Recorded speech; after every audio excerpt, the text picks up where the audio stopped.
Bonjour, je suis Béatrice Depastre, la directrice des collections du Centre national du cinéma et de l'image animée. Nous allons étudier ensemble comment est-ce qu'une collection audiovisuelle prend place à l'intérieur d'une bibliothèque. Alors, avant de vous détailler un petit peu les points que nous aborderons ensemble, je vais un peu me présenter et vous présenter un petit peu mon parcours qui est assez atypique.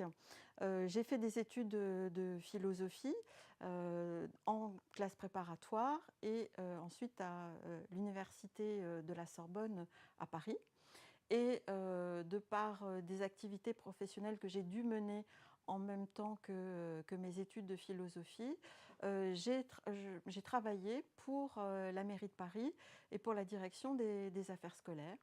Et je me suis occupée de la Cinémathèque de la ville de Paris, qui a été le premier organisme cinématographique dédié à l'utilisation du cinéma dans l'enseignement, dans les écoles, et ce, à une date très lointaine, puisqu'il s'agit de 1925.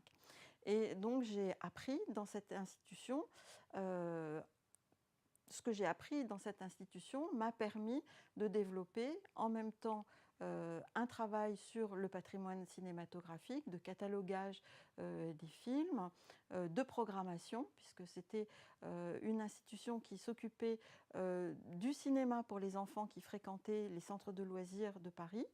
Donc j'ai eu la chance de pouvoir réfléchir à comment est-ce qu'on programme du cinéma pour les enfants, du cinéma de patrimoine, et à mettre en place également des ateliers pour permettre aux enfants de s'approprier le patrimoine cinématographique. Et donc j'ai travaillé pendant 16 ans dans cette institution parisienne et j'ai rejoint ensuite la direction du patrimoine du Centre national du cinéma et de l'image animée en 2007.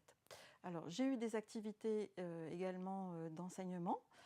J'ai enseigné à l'université de Marne-la-Vallée où j'ai mis en place une filière sur le patrimoine cinématographique qui permettait aux étudiants de pouvoir gérer une collection. Ils n'étaient pas spécialistes d'une activité plus particulièrement que d'une autre. Ils ne faisaient pas que du catalogage ou que de la restauration, mais ça leur permettait de pouvoir gérer une collection et de savoir à qui s'adresser pour faire prendre en charge ces activités spécifiques. Alors, au sein de la direction du patrimoine cinématographique du CNC, je suis donc en charge des collections, c'est-à-dire que je travaille avec les services en charge de la collecte, de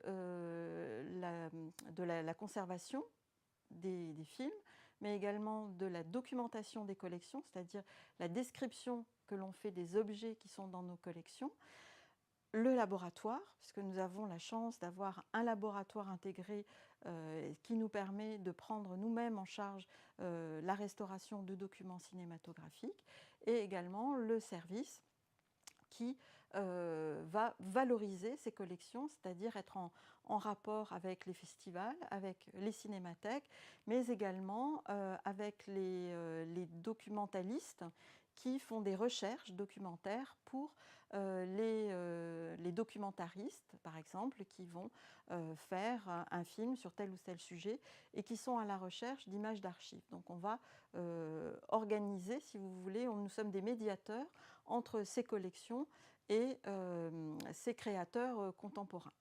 Voilà un petit peu les activités que je mène autour des collections du CNC. Alors maintenant, un petit peu le travail que je vais vous proposer, le parcours que je vais vous proposer. Il va s'agir d'abord un petit peu de rappeler, alors là des connaissances très générales, hein, comment est-ce qu'on en est amené à parler de patrimoine cinématographique, parce que ce n'est pas quelque chose qui va de soi, et la prise en charge du cinéma par les instances culturelles, de politique culturelle, c'est un acte qui a été assez tardif, principalement en France. Donc ça va être un premier une première source de réflexion entre nous. Puis, je vais m'intéresser à la préservation des collections, c'est-à-dire que dans le cadre de vos activités au sein d'une bibliothèque, vous pouvez avoir à gérer différents supports sur lesquels figurent ces œuvres cinématographiques ou audiovisuelles qui figurent donc dans vos catalogues. Donc le cinéma ou l'audiovisuel, ce sont des supports. Et il faut mettre en place un certain nombre de process pour garantir la longévité de ces supports. Donc ça sera le deuxième temps de notre réflexion. Puis, bien, avoir des collections, c'est très bien, mais il faut que le public soit au courant de l'existence de ces collections. Et pour que le public soit au courant informé de l'existence de ces collections, il faut bien évidemment un catalogue. Ça, vous avez l'habitude de cataloguer des livres. Nous verrons comment est-ce qu'on peut cataloguer des documents audiovisuels pour permettre aux chercheurs, aux personnes qui animent, qui font des animations autour des objets que vous conservez, de pouvoir prendre en charge ces films, de pouvoir les trouver dans vos collections. Et puis, dernière partie, nous verrons comment est-ce que vous pouvez exploiter, utiliser au sein de vos bibliothèques, comment vous pouvez mettre en place des animations autour de ces collections audiovisuelles. Ça nous permettra d'aborder les problèmes juridiques qui sont attachés à ces objets, puisque les documents audiovisuels sont soumis à des droits et il faut que vous soyez au courant, conscient de tout l'environnement juridique qu'il y a autour de ces documents pour pouvoir valoriser correctement ces œuvres. Alors, je vous proposerai quelques exemples de valorisation. On parlera de programmation, puisque certains d'entre vous ont des auditoriums, donc vous avez la possibilité de présenter des films au public. Donc, on parlera de programmation, de cycles thématiques, de rétrospectives. Comment est-ce que l'ensemble de ces programmes peuvent être mis en place.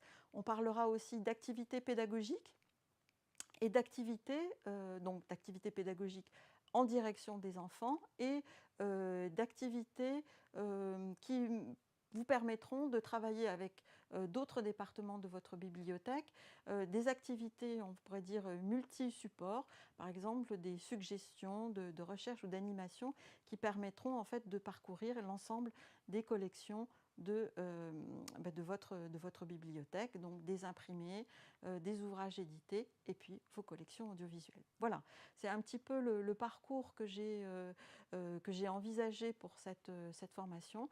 J'espère que vous prendrez plaisir à faire ce chemin avec moi.